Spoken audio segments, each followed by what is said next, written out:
Hi, everyone. If there are people, I don't know. Let me see. How do I look at the comments? Okay, so there are no people. There's one person, and that's me, probably. So I'll wait.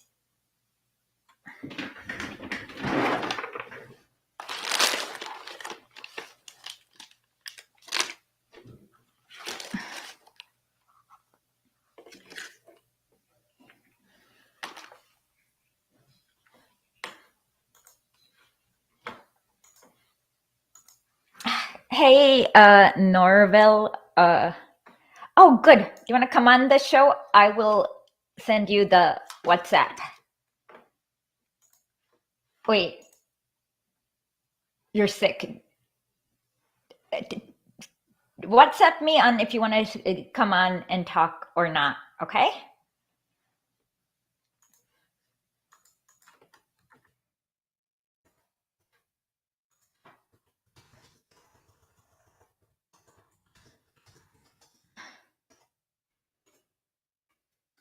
So yeah, I can't focus today. I've been translating too many videos because I'm writing an article about the tornado battalion. What happened to me? I'm freezing.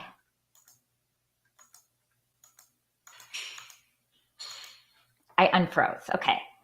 And so I just can't focus. So I'm like, let me just live stream. Hold on. I just wait 1 second. I need to close the door so that people don't hear me.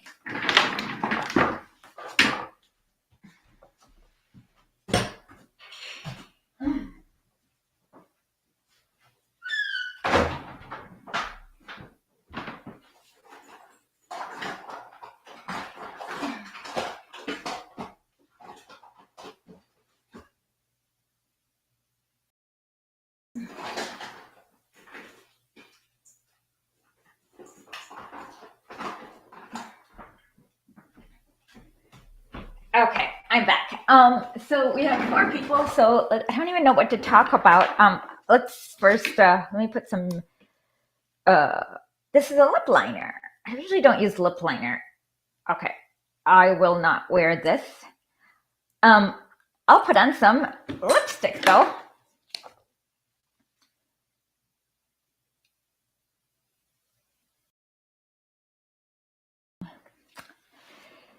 Okay, so I feel weird okay, so yeah, I don't even know what to talk about.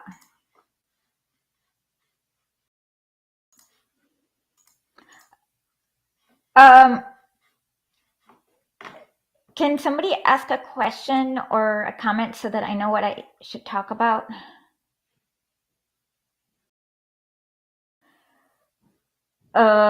Let's see. Hey,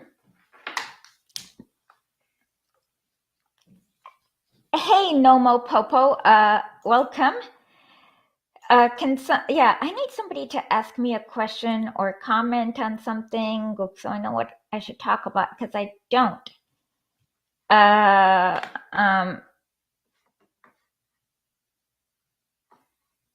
Some of the more data stuff for visualizing, like the Lenin stuff. Yeah, I can do more data stuff. Lenin definitely trolls Kautsky the most.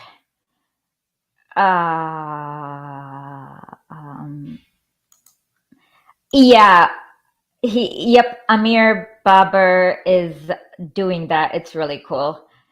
Is he here? Uh yeah. What's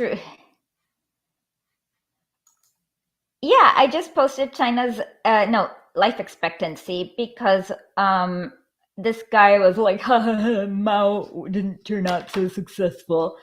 And it's like, well, actually, China under socialism is unrecognizable under, if you compare it to China under fascism, like Japanese occupation, or under like the British, whatever that was, a heroin trade. And the reason why people don't connect it is because socialism is so successful that they can't imagine how bad China used to be under capitalism. So yeah, it's always like, so, and like their arguments have all been like debunked 10,000 times. How exactly, just because some fascist Japanese collaborator cries about, oh my god, Mao took my egg monopoly. These people are like not smart enough to think about what makes a good life. Uh, and so they think Mao was authoritarian and things turned out horribly.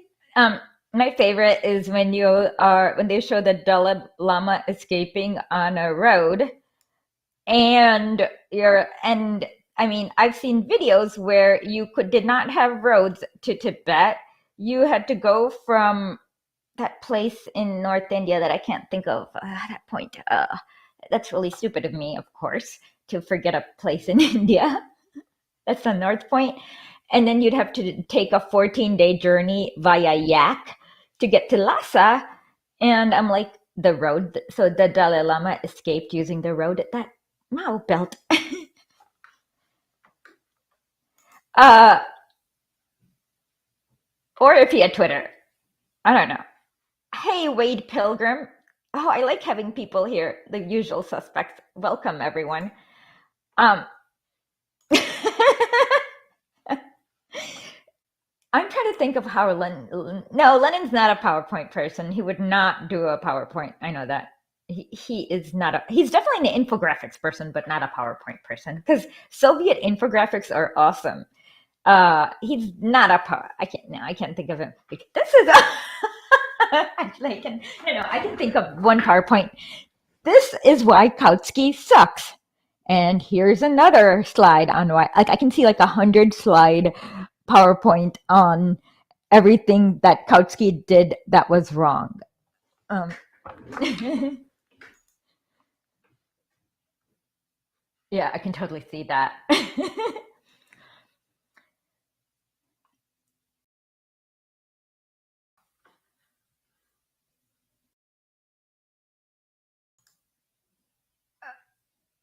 Oh, I don't know what to do. Um, all the data I have about Tsarist Russia is basically from Lenin. But like, I guess I don't need the topography. I just need the geopolitical boundaries because Lenin. Well, we're going to be, I guess, to spoil it, we're going to be reading Development of Capitalism in Russia for the next episode, and so I just need the top, like the political boundaries, so that when we talk about Taubernia, Gubernia, you'll realize where it is and how many poor farmers there are, how many rich farmers, how many in between, blah blah blah, how many cattle they have, how many people they use like cattle, etc., etc. So yeah. Wow. How do we have data? How do they have data on that?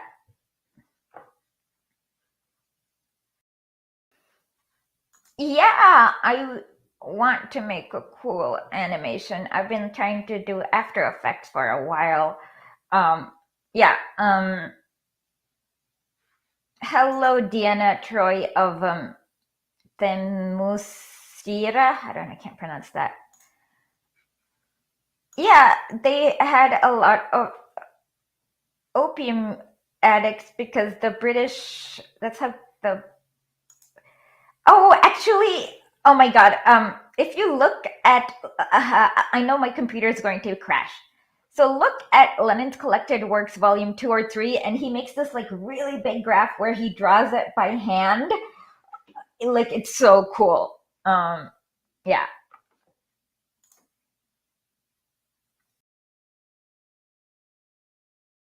The Y is a schwa sound. Ter, termshira?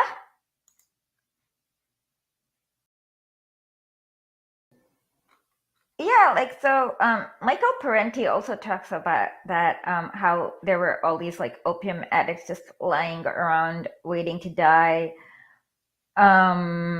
In like capital China, and then there was of course the Japanese feudal, I mean, fascist occupation, which is like actually it was hell. I mean, not enough gets talked about it because I think people, like I think in the West because they were nuked, people don't necessarily know how horrific the Japanese occupation was, but there was this guy, John Rabe. He was a member of the Nazi Party, but like when he came to China and saw like he was horrified. And actually, like when he came back from China, he was under poverty, and all these people in China kind of crowdfunded him and gave him money for food and stuff because of how many lives he saved in Nanking. But yeah, the Nazis were like, we're not that bad. Yeah, there was a lot, like there was some kind of,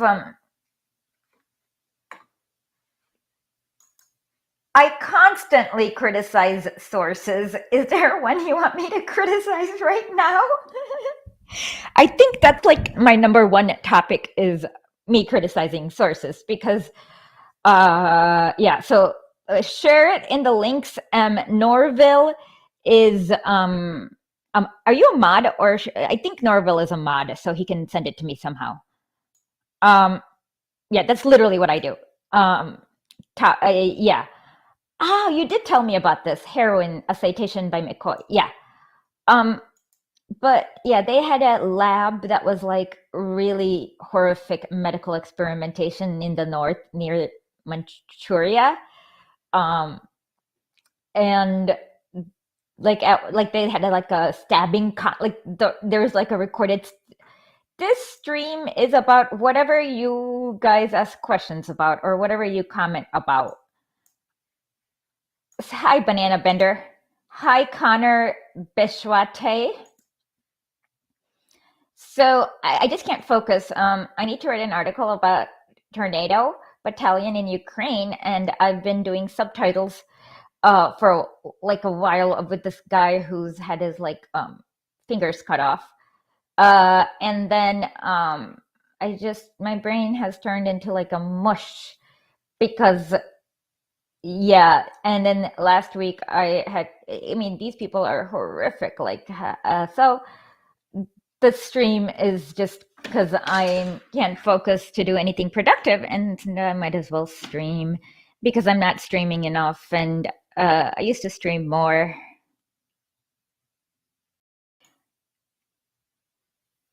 Why don't you just support me now and pretend it's paywalled? I don't know how to paywall. Like I get so it confuses me. Well, thank you. Yeah, there's a second one coming. So, you can also use a super chat or whatever to support me right now if you want. Uh, um, uh, yeah, now I have that. Like I want to have more resources, but yeah, for me, I guess sometimes like when you look at how it's always about uh, like what people don't realize is that it's not like capitalists or like the cool or people's grandfathers with egg monopolies are lying. It's just that they are viewing everything from their perspective.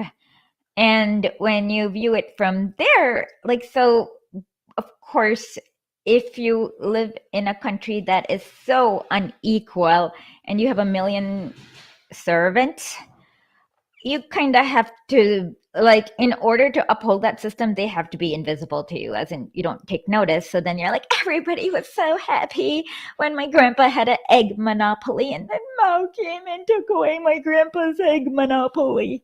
Yeah, this was a real tweet. And I think she deleted her account after that because uh, uh, it was a, and then somebody tracked down her grandpa's egg monopoly, and he was a Japanese collaborator too. So that's how we got started on this topic. Oh, by the way, I don't understand why.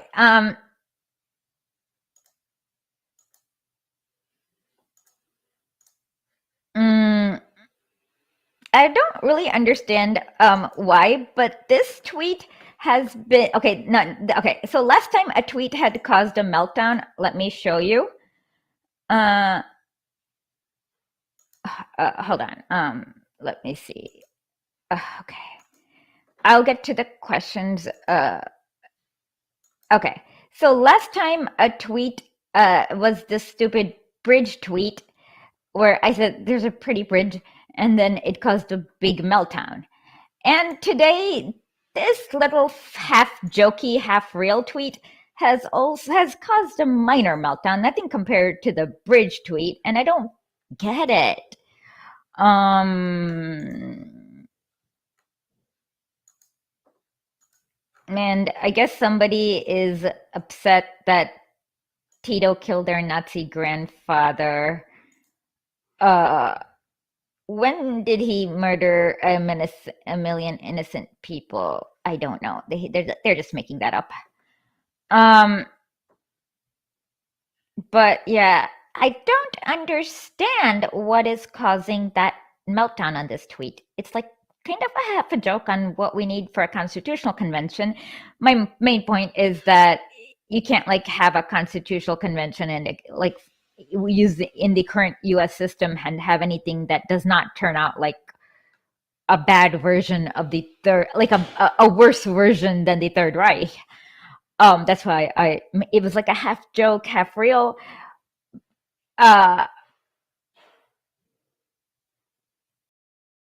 Okay, so what is your highest interest in the African continent?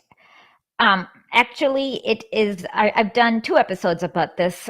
It is actually and I hope to do one more. It's about the CFA zone and monetary sovereignty in Africa, because you see that a lot of countries kind of were quote unquote got their independence, but not really. And so it is very interesting to see how different places have been like so there's the CFA zone is where 14 countries basically are not monetarily sovereign. They have to use this franc. And I've interviewed Dongo Sala and Fadil Khabib about that. The episode is Africa Needs Monetary Sovereignty. And that's in the French zone. But then you have the IMF, you have every kind of restraint on actually being independent and having the sovereignty. So I would say that is my biggest interest in the continent, because it's a spectrum with monetary sovereignty. So, and some countries have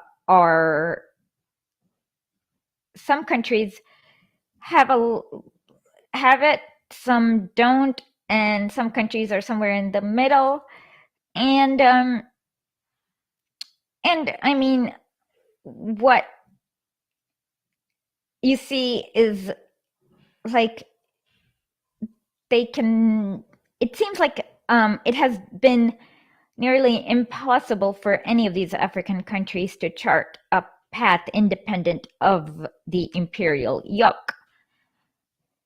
So that's so you kind of I mean, well, we're gonna cover this. I've already covered this sometimes via tweets, but like if you look at the labor involved, digging the cobalt, having child slaves, artisanal mining is code for child slaves, by the way. They're not unionized. Like in Congo, basically you have child slaves from the age of 3. I kid you not.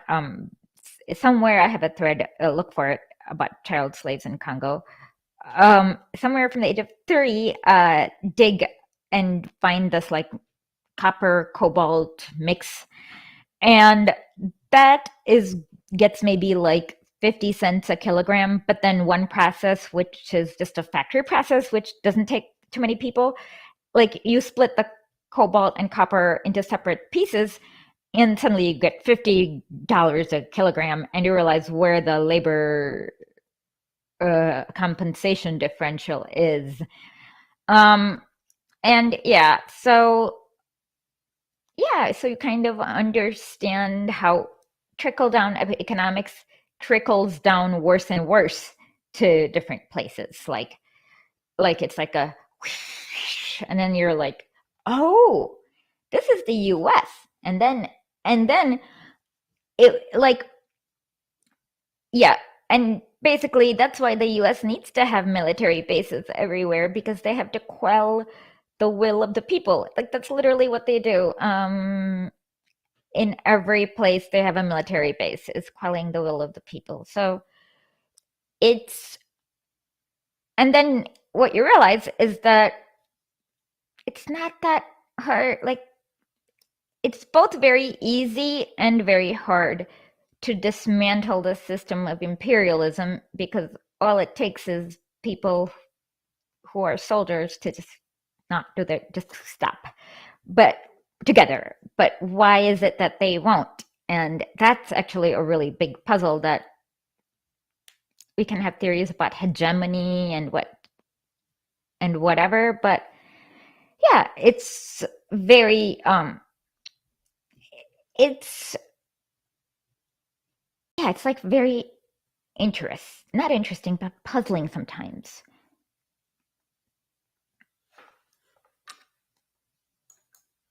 Mm, uh,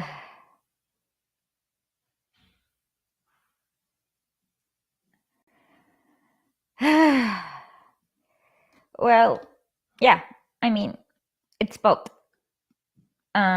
And within the EU, there is like some countries that are benefiting from the Eurozone, and some countries that are getting drained out.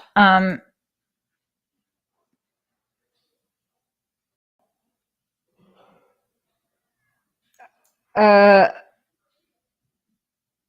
Being praised by Chomsky does not make me want to read anything more. Actually, we can go through one of Chomsky's cringes. Let's do that. Let's go over. Oh my God, there's so much Chomsky cringe. Oh, okay. Actually, that's a great idea. I will upload. I will upload a mini Chomsky video, and I will do an impromptu. Okay, I don't know. I have so many Chomsky cringes. I have like so many Chomsky cringe compilations. It's let's see. Chomsky, Chomsky video clips. Bounding, let's see. Chomsky being wrong. Let's see. Chomsky cringe project. Oh God. I can't decide.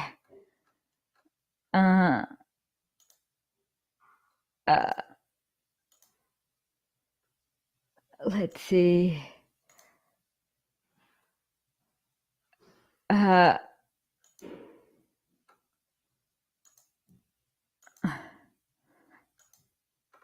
Okay.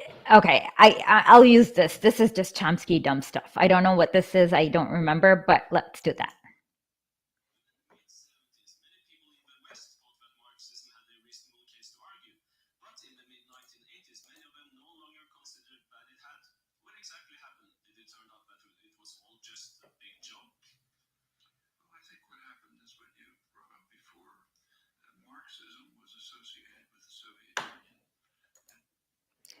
Okay, so thank you, Banana Bender, for giving me this great idea.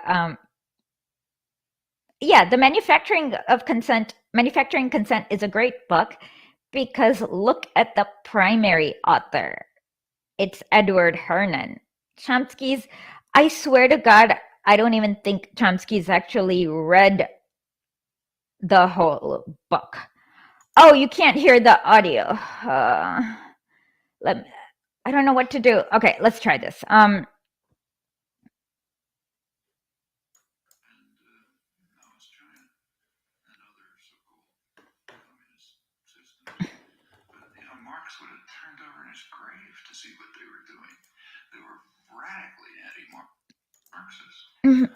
Okay. Okay. So this one, I know exactly what he does. The really dumb stuff comes at towards the end.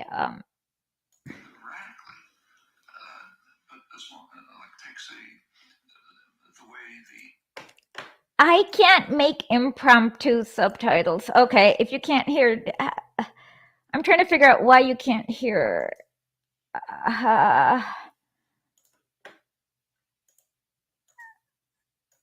Okay, damn it. Okay. He's okay. I need to hear what he says. He says something really dumb about Narodniks. Okay, the first thing is he says Bolsheviks, Lenin, Trotsky, and Trotsky was a Menshevik until like middle of 1917. So what the bleep are you talking about? First point.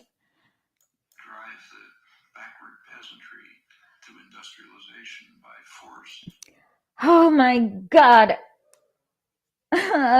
This is what Lenin would call phrasemongering, where Chomsky read something and doesn't actually understand what those words mean. It's kind of like his sentence, like furious green dogs, colorless green horses sleep furiously. So, yeah. So he says that. Let me paraphrase, quote him exactly.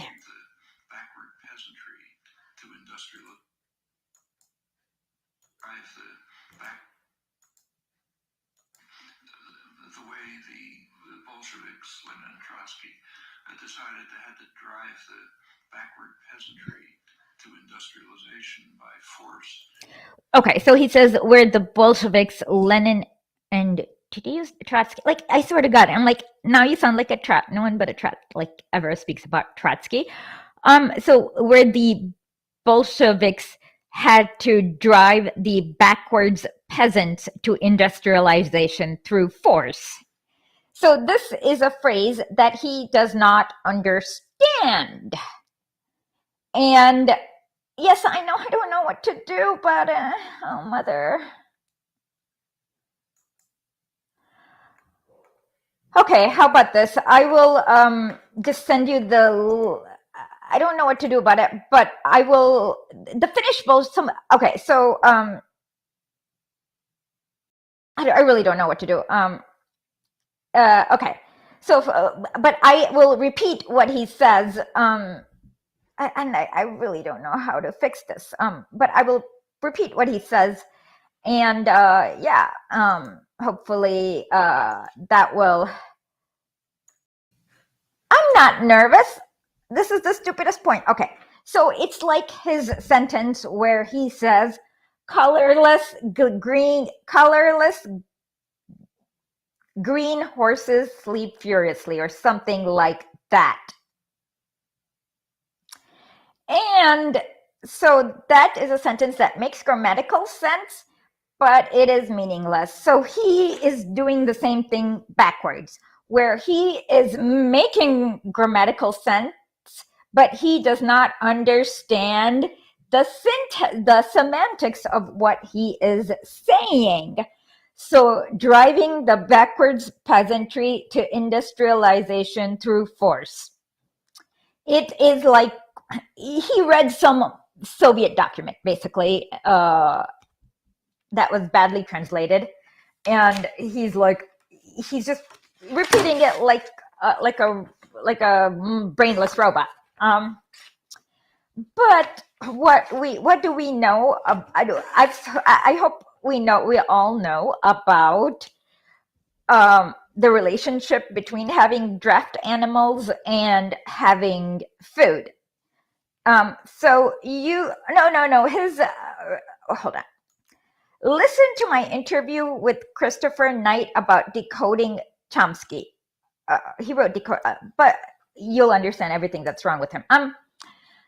So what I hope we all, does everyone understand, or do I have to repeat this? For you, basically, if you have a piece of land,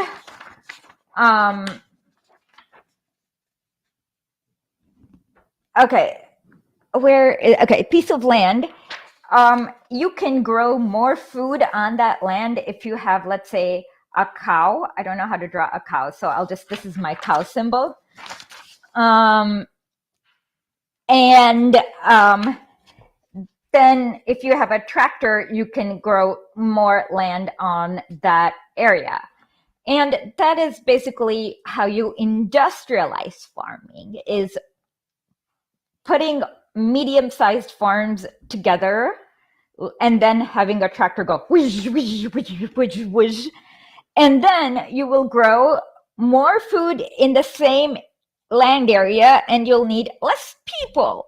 So this means that before you needed your child to go work in plowing the field, and now you don't need children to do that. You can have children go to school and learn how to read.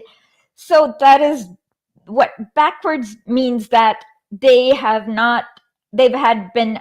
So if you understand how imperialism works, there is the core, and then there's the periphery, which is forcefully developed or underdeveloped. Like they take whatever development there is, like they deindustrialized India, like because India was capable of competing with British fabrics, and or under industrialized, and then what happens is that you need to have technology to speed up the production of food. And if you can't speed up the production of food, you are not going to be able to send children to school. And of course, in Tsarist Russia, it was a lot like slavery in the US, where you had this one semi-feudalish person owned a lot of land, had a lot of slaves on that land, and was enjoying status quo and didn't really want industrialization, because that would mean that he would lose his grain monopoly. So so basically, yes, you basically needed to force the bloody kulaks out of the land at gunpoint so that children can go to school, because they were, and they are like less than 1% of the population. So there's like, imagine if like 200 people were holding a country of 100 million hostage so that they can't grow enough food to feed everyone. You basically drive them out at gunpoint so that the 100 million or 130 million people can eat. And because he doesn't understand these words, he thinks it's something nefarious. In order to lead ultimately to a socialist society. In the last 20 or 30 years of his life, Marx was working on peasant society in Russia. He was, there were the Narodniks, the urban intellectuals went out to the countryside to collect information. Okay, so he says that the Narodniks were urban intellectuals who went out to countryside to collect information. Not exactly. They had this crazy. Okay, again, I'm going to listen to it and I will paraphrase. Does at least one person hear this? If one person hears this, it's good for me. But if not, I don't know what to do. To figure out how and so forth, try to system things, and they figure out how the peasantry were living. Everyone knew how they were living because it has the same system for about 1,000 years, and it was like quasi-feudal. It was feudalism. Jesus Christ. collected tons of data, and Marx was just poring over the data, and he became convinced that there's real revolutionary potential in peasant society. Okay. Yeah. Yes. Peasant society. Yes. I understand what you were talking about, but yes. Yes, but you got me started, and so now you gave me a topic, you got me started, so I need to do it. Yeah, and thank you for the 2 contributions. I appreciate it a lot. The peasant communes, the peasant cooperative tradition, and so on. The urban socialists, both the Bolsheviks and the Social Democrats, literally suppressed all that work.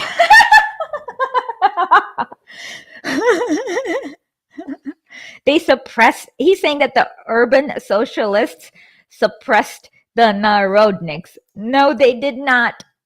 The Bolsheviks were under exile, like they were illegal. The narodniks later became legal, but they killed Tsar Alexander II, and the Tsar suppressed them. Jesus Christ! Like, how does he expect, like, the Bolsheviks, like, what are they going to suppress the narodniks? What? Like, does he not understand that there was a system before where the Tsar was in charge?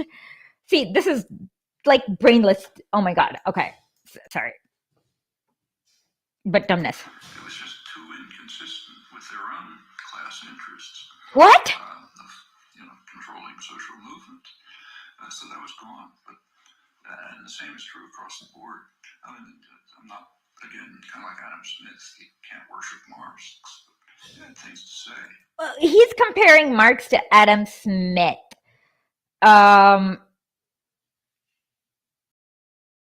Okay, I actually do not know if Marx was actually collecting data in Russia. I know Engels was, and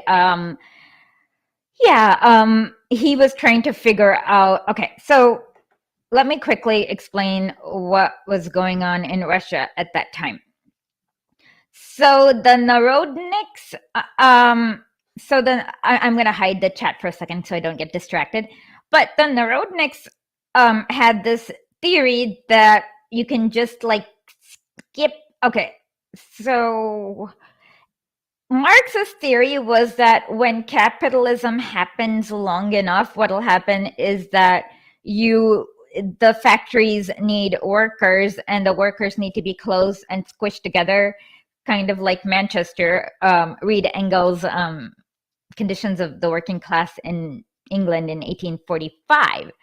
And then when you have a lot of, like, 90% of the population squished together in the cities and living horrible lives, they can just like quickly turn on the bourgeoisie, and boom, you're going to have a revolution because, they also have the factories. So they just kind of have to learn how to control them and just like make guns and go boom, boom, boom.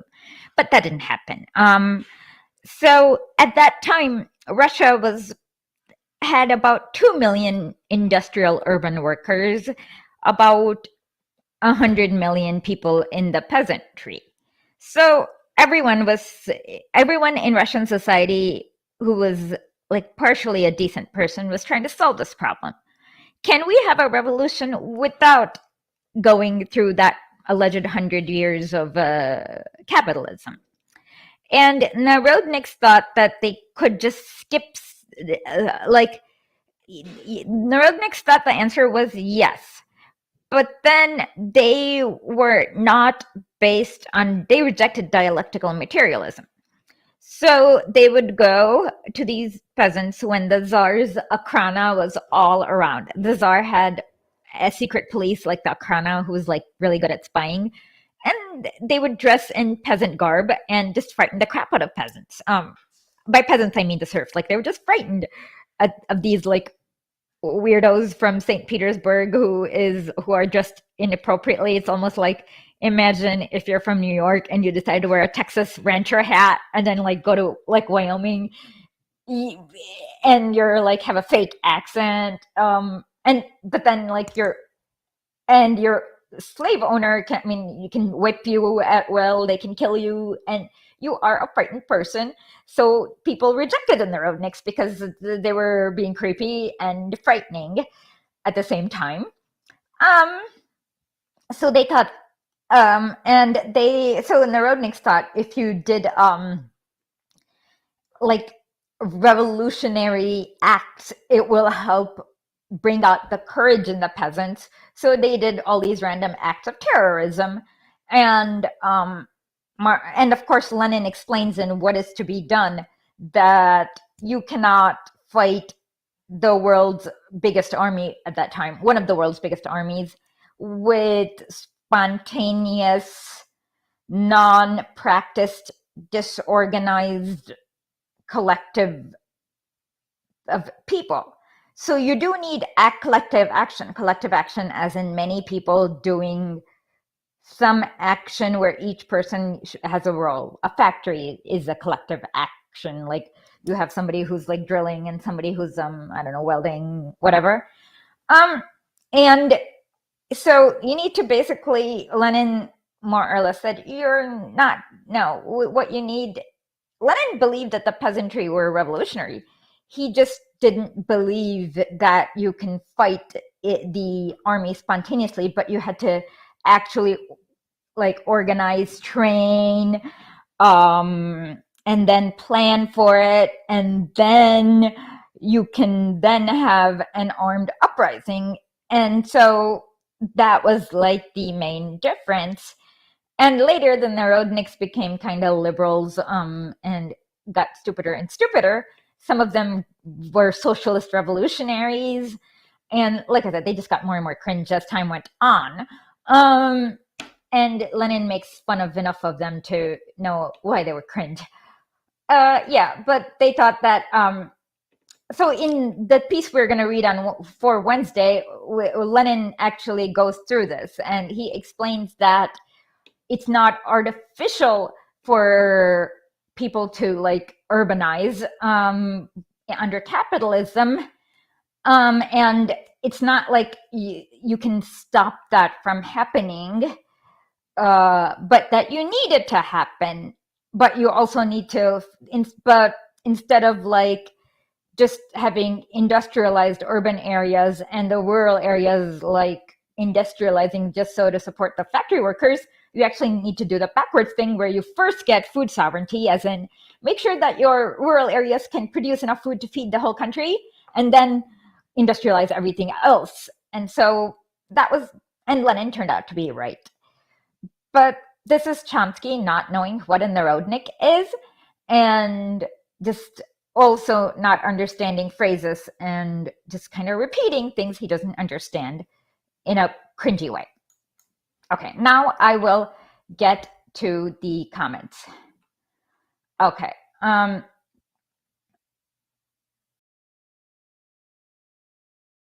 Okay, yes, I know that you were talking about taking the risk out of democracy, but your way of selling it was Chomsky liked it, and I'm like, that does not make me want to read it.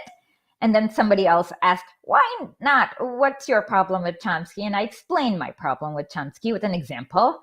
And so, yes, I will check out Taking the Risk Out of Democracy because I have not read the book. Well, in my stream, I mean, in my interview with Christopher Knight, we explain it. Like, Chomsky thinks language is not like I don't know, it's not like he's like, okay, you know how it takes two to tango? He thinks language is like a solo where you don't need two to tango, at least two. And so he thinks like the like he doesn't think that languages, it was there to communicate first, but later. So that's why that's why like his theory is that it's exactly like a a brain is kind of like a computer where it takes in grammar and spits out grammar. And the only thing that Chomsky's theory works on is, of course, computers. And the idea was back then was to make a computer where you can have the general say something like drone, I don't know, bomb Iran, and it would go bomb Iran. Like that's kind of what his research was used for.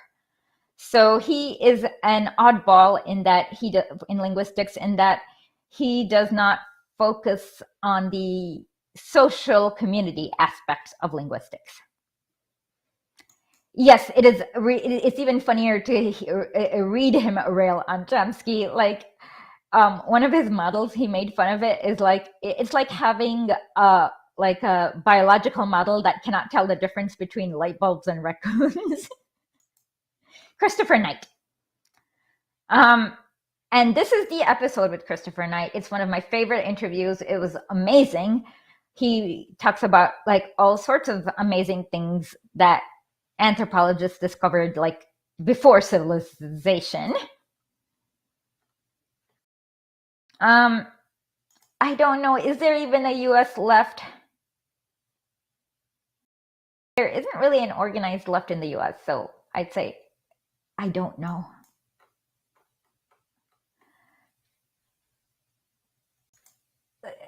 Is that, I'm not sure what that is referring to here. So if you can clarify that, I can answer it better.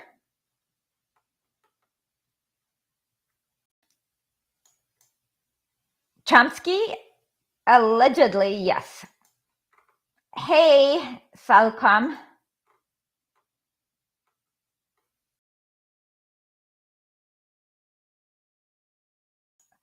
Oh God, understanding power is terrible. I'm sorry, but there's it's just not a book, but somebody who follows and cuts out segments of his interviews when he was doing the manufacturing consent tour. So he didn't even write the book, but he says something really horrific about China. And then he says like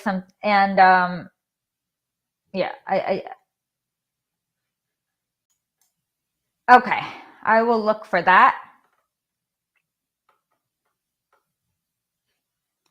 What about Milyukov? Yes, what about Milyukov? That's funny. Milyukov was he was kind of like the Speaker of the House under the Tsar, and he was also like in the provisional government. He had a role for like a few weeks, and he got rotated out. And the Constituent Assembly under the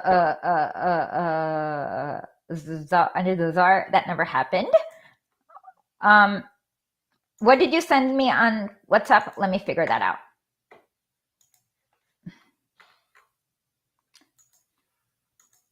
The citation for something. Okay, for the China heroin statistics. Okay, got it.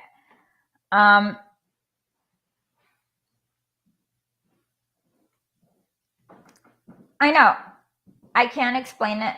I'm not a linguist. That's all I know, and the only thing I know about it is through Christopher Knight. Knight is an anthropologist who has done a lot of work on linguistics in anthropology, and he's actually gone on field and communicated and collected data, unlike Chomsky.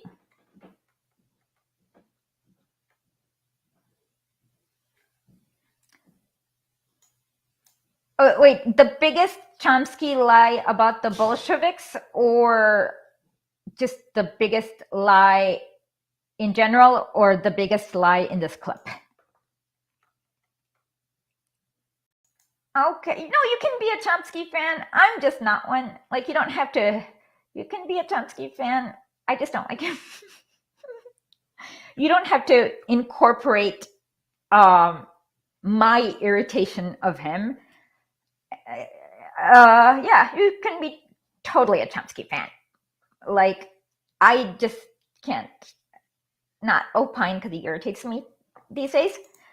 especially in the past 2 years, 3 years, or whenever he's like, I'm like, please don't have him on shows anymore. I don't know the movie The Network.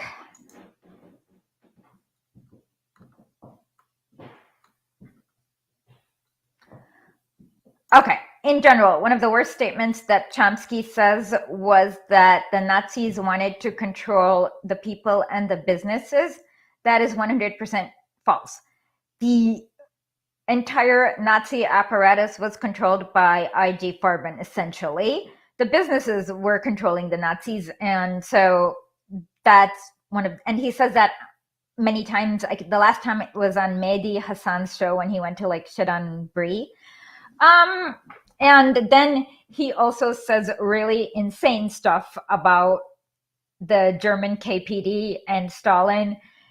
That is, I can't remember exactly, but it's just insane. Like Stalin can't control the German KPD because they're far away. Like, and if Stalin gave bad advice, allegedly, the thing that the German KPD should have done was to ignore him. And none of it makes sense, what he says about the KPD.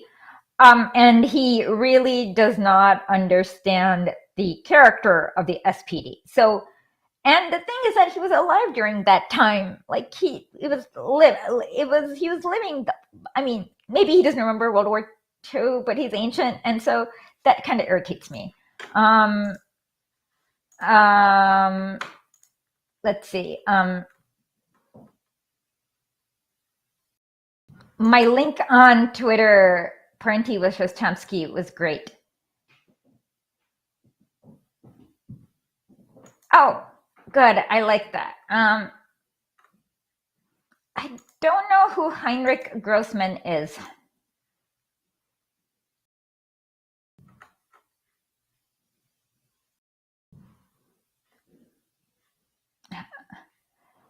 Who is he?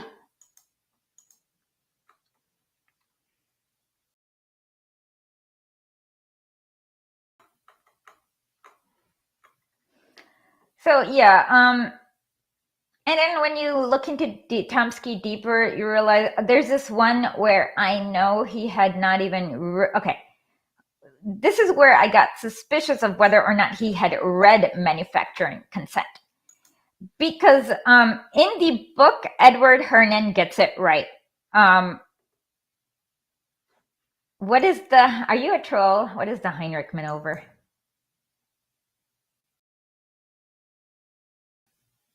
Okay. So in the, I'm gonna hide the stream. I hide the chat again. Like so, in the book, he gets it right. What he does is they compare the way the U.S. media covered Cambodia when it was under Pol Pot, and then they cover it after Vietnam. The way they covered things that were happening in Cambodia after Vietnam liberated it in the U.S. media. And then the second thing is that they look at Indonesia in the way they covered it under Sukarno, which was not pro-US, and then after Suharto. And then you look and you see that the US media distorts the picture in both instances. That part, Edward Hernan has the data and he gets it right. But Chomsky gets it wrong by saying that it was like when, like he says something like he does not understand that Pol Pot was completely supported by the US. So he thinks that Pol Pot is like a communist regime that's against it, that the US, I don't know what it is, I forgot. But basically it does, and then he compares it with how they covered Indonesia, but that does not make sense because they're both pro-US. They're both sponsored by the US. So he gets that wrong when in the video, but then the book gets it right. So that's why I sometimes wonder.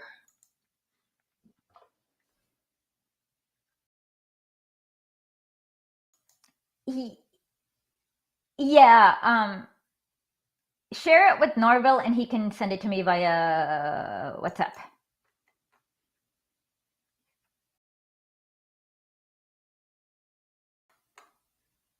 But yeah, so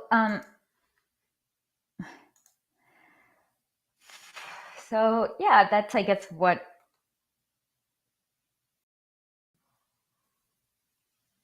I don't know who he is honestly, and yeah.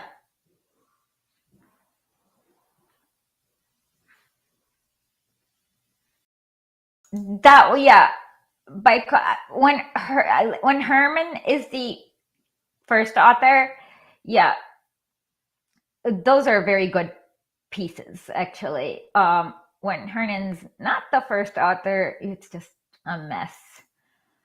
Um, and he's like, I just wish he would stop coming on shows and doing cringe. Um, Complete cringe. It's like, yeah, and like he signed, I forgot, like these days he's just gotten worse. He signed this like neocon free speech letter. He's just been getting worse and worse these days. So it's just cringe. I wish he'd stop. And that's probably why I'm getting more and more annoyed because he comes on everywhere that invites him and just spits out cringe after cringe after cringe.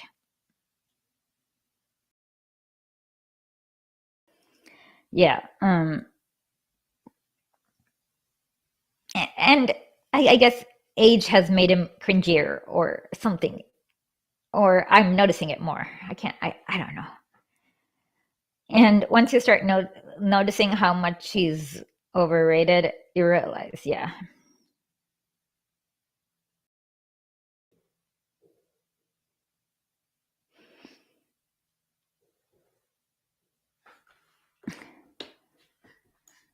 What was, oh, they got the well, yeah, yes, they in one of the editions they totally missed the Cambodian, like they totally got the Cambodian genocide wrong, like by a factor of 2 million. Like they claimed 50,000 people or something, and it just is like really wrong. So I understand why people who read that edition of the book would talk about genocide denial because yeah, they got it wrong, but I think they just got it wrong, and I don't know how, but they got it really wrong. So I kind of understand where people who call it genocide denial are coming from. Um,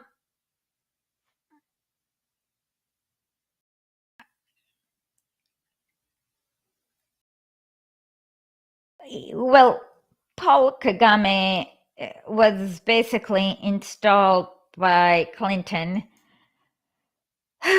and I don't know what more to say other than that. It's like a captured government, like he was installed by Clinton. I really don't know what more I can say. And yeah, it was very horrific what happened in those 100 days in Rwanda.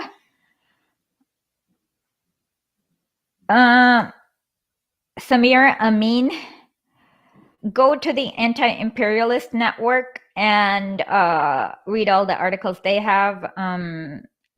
Torkel Lawson, I've interviewed him too. Samir Amin is the person I would recommend first. Let's see. Yeah, so Samir Amin, and then go to the Anti-Imperialist Network, and there's a lot of great articles there. Unequal Exchange is another book that's really good. I can't remember who wrote it, but Unequal Exchange.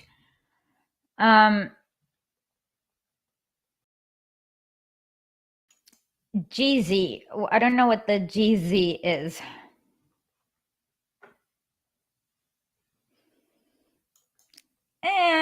No more or less than usual.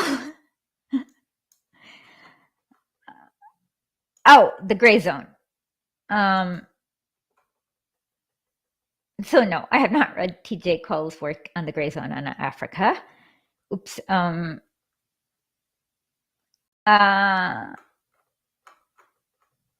yeah.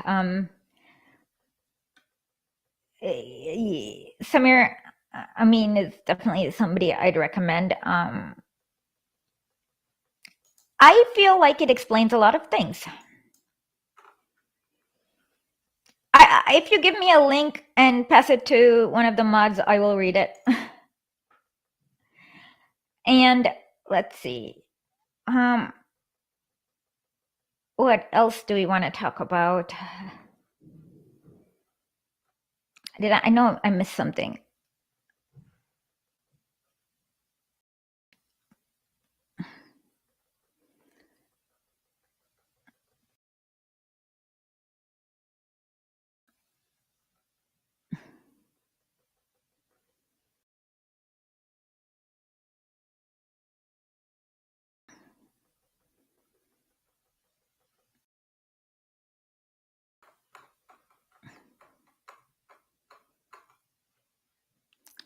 Unfortunately, not yet. Eventually.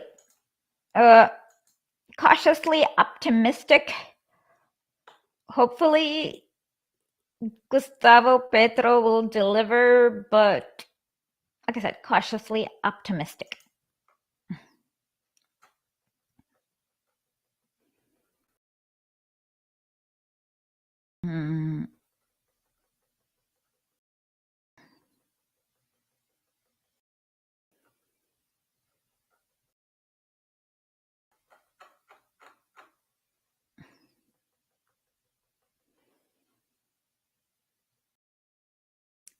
Oh, yeah. He's talking about libertarians or some like yeah, they're went from like pure gold to like cryptocurrencies. Я изучаю русский язык.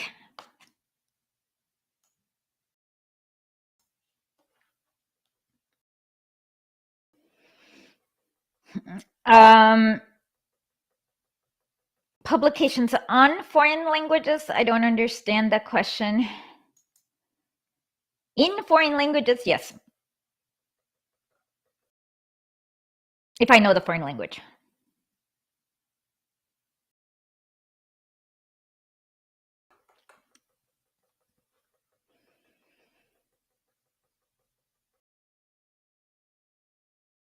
But yeah, I don't know what else to say.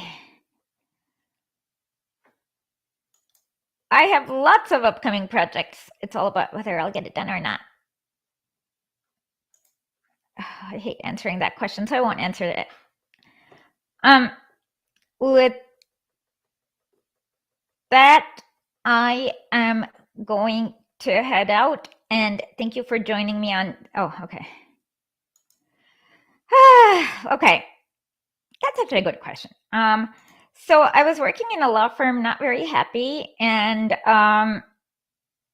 then I decided to go into research, and I went to Australia, and I did a bit of law and economics, which is like basically like how laws, like the effect of laws or whatnot. And then I came back and started to work on the Bernie campaign. And then and then after I worked on the Bernie campaign, I worked on another campaign. And then that inspired me to start a podcast about real history. And then as you study more and more real history, the more, like, as Prenti says, like, the truth has a Marxist-Leninist bias.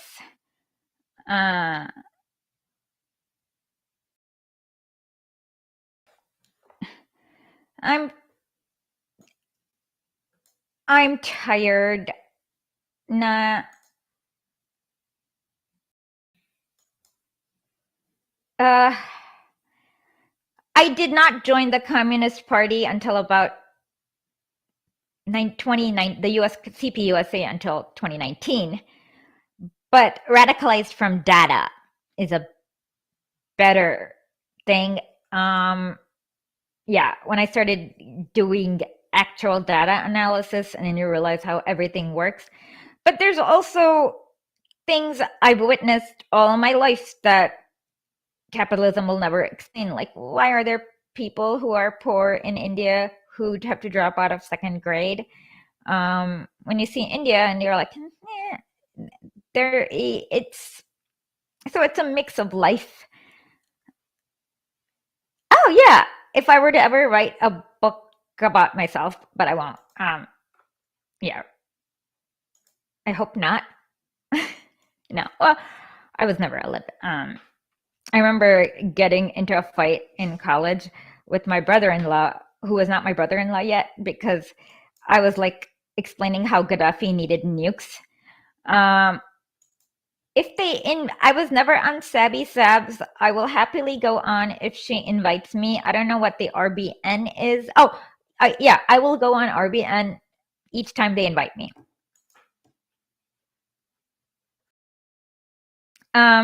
Yeah, I don't think I was ever a lib. I was not as good in theory as I am now. That's the difference. Theory it's powerful in that you know all their tricks, and they haven't changed their tricks in 100 years, so it's like yawn. Yeah. So with that, thank you for this. Hopefully, I'll get my article. No, I don't. I met so many people. Like like my time in South Carolina was really amazing. I met so many people in America, and I realized that actually, like, I don't know. I met really good people, and I learned a lot from all these people I met all over the country. So yeah. And thanks for the super chat. And with that, I will say Slobodu narodu, smrti fašizmu.